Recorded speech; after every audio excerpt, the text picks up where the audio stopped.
자, 우디쇼 दिनै मागो दमासि रंजानायनि मोनसे बिराद गिदिर सान दिनै बेखौ लानानै आरो जोंनि बे गुरुबासा ओनसोलाव सावथाल बर' नेपालि आरो आदिबासि बाङालि गोबां माने हारिनि मानसिफ्रा जों बाहाय जमा जादों मानो होनबा जोङो जोंनि एरियायाव दावराव दावसि गैयै शान्ति आरो खौसेथि थांनानै थानो लुबैयो बेनि थाखाय जोङो बे रंजानाय फेस्टिभेलजों लोगोसे गोबां जाथि बाहाय माने गुरुबासा ओनसोलनि प्रत्येकता जाथिखौ लानानै मोनसे जोङो जयैनो खौसेथियैनो गोजोन मोनसे रंजानाय मोनसे फोरबो फालिनो होननानै बे दमासिजों लोब्बा लानानै जों मोनसे पिकनिक अर्गानाइज खालामनाय जादों आरो मागो दमासिखौ लोब्बा लाखिनानै मा खावलायगोन रायजोफोरखौ आं बेनो खावलायनो नागिरदों निउ इयाराथ' थांबाय पिकनिक जानाय बोथोरा थांबाय आरो मागो दमासि होननानै आं मोनसे खावलायनो नागिरदों बयबो जाहाथे रंजा बाजा सुखु गोजोन बयजोंबो मिला प्रिति थायो आरो लोगोसे लोंनाय जानायफोरखौ एसे खम खालामनानै लोंनायाथ' बयबो लोंखायो नङा होमबा जोंनियावबो दिनै जों थगाया लोंदों एसे खिन्थु खाबसे खाबनै लोंदों लोंग्राफ्रा बांद्राय लोंनाङा निसा बुस्थुखौ बारा इउज खालामनाङा बेखिनिखौ आङो बुंदों आरो उन्दै उन्दै फंबाय बिनानावफोरनिसिमबो आं मोनसे खावलायगोन जे बे ड्राग्स मुवाफोरखौ बांद्राय माने इउज खालामनाङा जौफोरखौ बांद्राय इउज खालामनाङा आरो ओमफ्राय आदा खायसे खायसे बर' ओनसोलफोराव दमासिया बर'नि फोरबो नङा होननानै माने गोबां बर' ओनसोलावनो फालिनाय नुनो मोना आरो दासिम दा बिथांमोनखौ सारा मा खालामनो आं 45 इयार्स जाबाय हो आंनि बैसोआ दा 45 इयार्स आं नुबोदों 45 इयार्सनिफ्राय आं जेला उन्दैनिफ्राय सिगां जाबोयो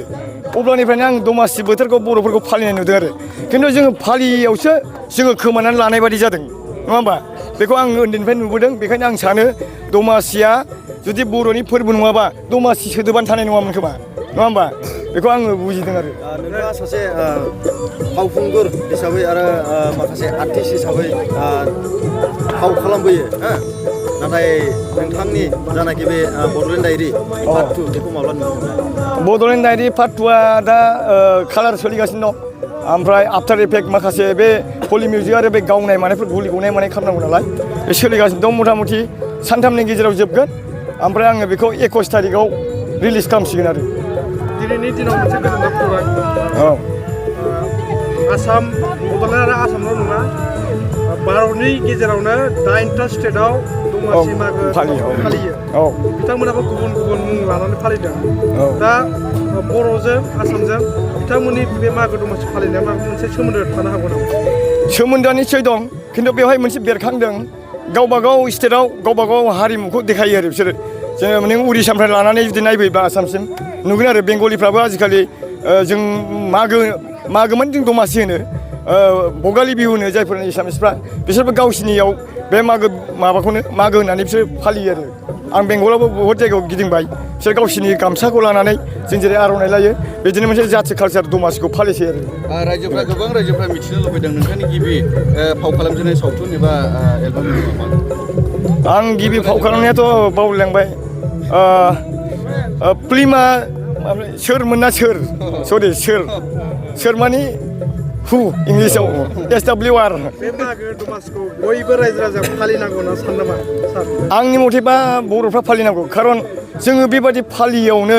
माखासे जोंनि जेरै गंगोनाखौ बर'फ्रासो गंगोना होननानै दामोमोन नङा होमबा दा एसामिसफ्रा लांनानै बेखौ मा खालामबाय गगना बानायहैबाय आरोखि गाबोन आर'नाइ गामसायाबो बिसोरनाव थांजोबगोन आरो जों ओंखायनो कालसारखौ लाखिनो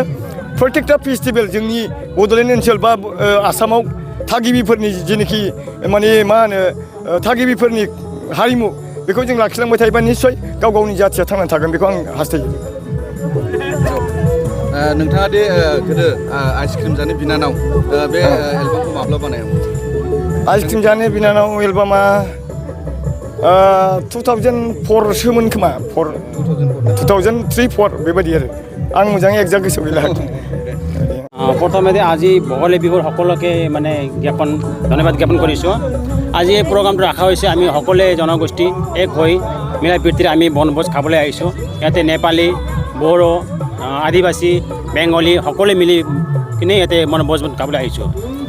এই প্ৰগ্ৰামটো কোনোবা মেইন দায়িত্ব লৈ এই প্ৰগ্ৰামটো ছাকচেছফুল কৰিছে নেকি ইয়াতে মানে সকলোৱে দায়িত্ব লৈ আমি ছাকচেছফুল কৰিছোঁ এনজয় কৰি আছোঁ কি বিচাৰে সমাজৰ সমাজ আমি শান্তি বিচাৰোঁ, সকলোৱে মিলা প্ৰীতিৰে থাকক, সমাজ ভাল হওক, ৰাজ্য ভাল হওক, এইটোৱেই। মাঘ বিহু হয় হা মাঘ বিহু হয় এইটো ৰাইজৰ লগত মানে সকলোৱে মানে মিলা প্ৰীতিৰে থাকক, শান্তি থাকক, ড্ৰাগছ মুক্ত হওক, মানে নিচাযুক্ত মুক্ত হওক, এইটোৱে বিচাৰোঁ। কি খাইছে আজি পিকনিকত? আমি ইয়াতে আজি মুৰ্গী মাংস, গাহৰি মাংস, হাঁহ, কুকুৰা এইবিলাকেই আছে আৰু পনীৰ লগতে এইটোৱেই।